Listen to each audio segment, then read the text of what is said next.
నిజంగా నమ్మడానికి కాంగ్రెస్ పార్టీ ఏదైతే అపోహ చెప్తా ఉన్నదో టీఆర్ఎస్ పార్టీ కాంగ్రెస్ టీఆర్ఎస్ ఒకటే అని నేనంట. ఎందుకంటే వాళ్ళు కలిసి పనిచేశారు, వాళ్ళు కలిసి మంత్రివర్గంలో ఉన్నారు.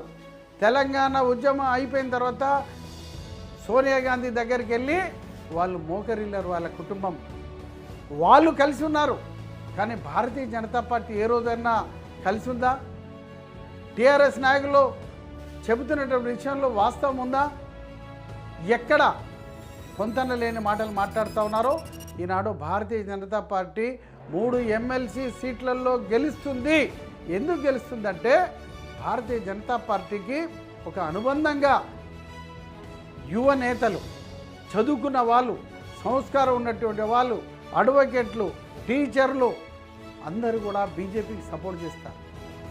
ఆ పరిస్థితిని వాళ్ళు అవగాహన చేసుకోకుండా ఒక అపోహ చెప్తా ఉన్నారు.